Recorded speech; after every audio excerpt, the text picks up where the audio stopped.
Our next problem is the bar ABCD in the figure consists of three cylindrical steel segments with different lengths and cross-sectional areas.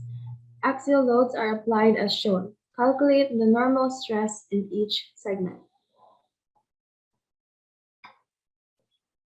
Next slide, please. Okay, so the first thing we have to do is to first write down the given, which I have forgotten to put here. Okay, so to find the stresses, we have to first find the internal load that each internal force that each segment is experiencing. So we first take segment AB and then we draw a line in the middle and then we pick if we want to use the left portion or the right portion in order to find out its internal force. So I used the left portion. So when you look at the drawing here, segment AB is experiencing an outer force or a force that is going to the left or away from the segment of 4,000 pounds.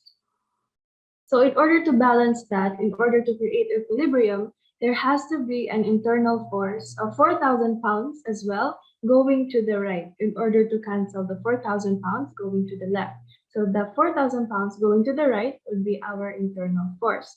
So using our formula, stress formula of force over area, we will substitute our 4,000 into our force over our area of 1.2 inch square.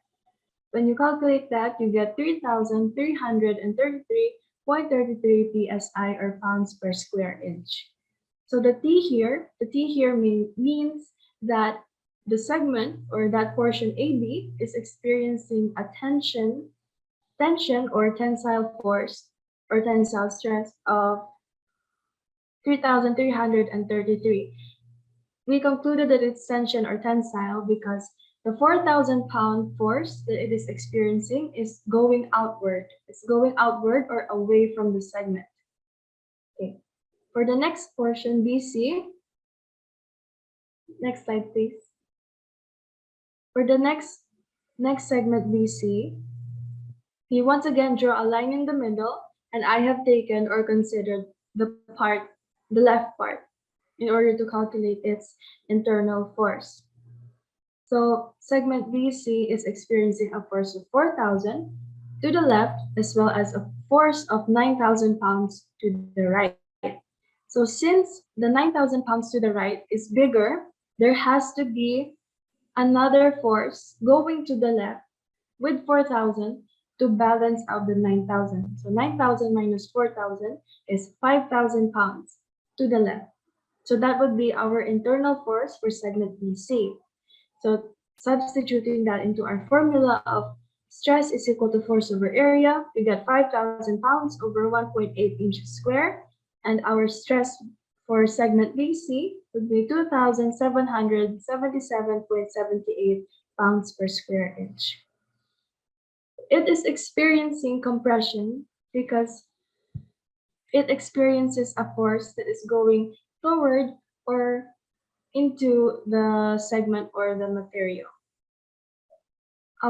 Then for our segment CD, I have taken the portion to the right because it is easier to get its internal force.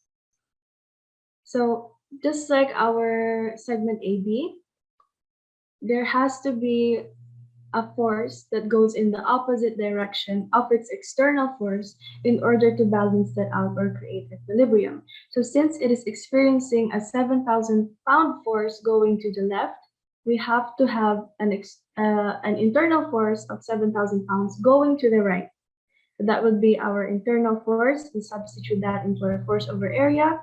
We get 7,000 pounds over 1.6 inch square. And our answer is 4,375 pounds per square inch. So this is also experiencing compression since the force it is experiencing is going toward our structure or material. So there is actually an alternative solution in order to find the internal forces of our segments. So this is called an axial force diagram. So first we have to draw the diagram that it was given in the question, and then at each point A, B, C, and D, we have to draw a vertical line. After we draw a vertical line, we have to draw the neutral line here, or the zero or the origin line, where we will start our diagram. We will be drawing from the left going to the right. So anything above the zero is positive, or it means tension, and anything below would be negative, or also means compression. So let us first look at our segment AB and disregard BC and CD. So when we look at segment AB, it experiences a force of 4,000 pounds. And since it is going to the left, going away from the segment, it experiences tensile stress. So we will go up, we will draw a line going upwards of 4,000 pounds. And then it will be constant. It will be a constant 4,000 pounds until it reaches point B, because it only experiences another force, or the force changes when it reaches point B. So we draw a straight line, and then when we reach point B, it experiences a force of 9,000 pounds going to the right. So we will use the 4,000 pounds earlier as a reference. So when we use that as a reference, that means going to the left, if the arrow is going to the left, it means it's positive. And if it's going to the right, that means it's negative. So since the 9,000 pounds is going to the right, it would be negative 9,000. So 4,000, that means we will be drawing a line going downwards. So 4,000 minus 9,000, we get a negative 5,000. Then it will be constant once again, so we will draw a straight line all the way to C.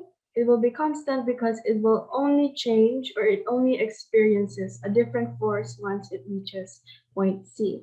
So at point C, it experiences a force of 2,000 pounds going to the right, which is once again in the opposite direction as our 4,000 pounds going to the left. So since it's going to the right in the opposite direction, we will draw a line downwards. So 5,000, negative 5,000 minus 2,000, you get negative 7,000.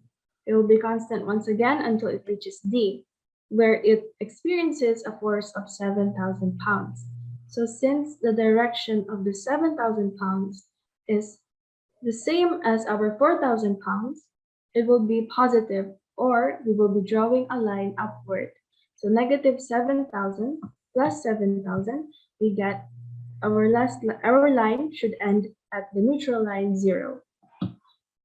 So we can see here that when we compare our answers, it is the same, because segment AB, you can see that it is in the tensile region, and our segment BC and CD is experiencing compression, just like the answer that we got before.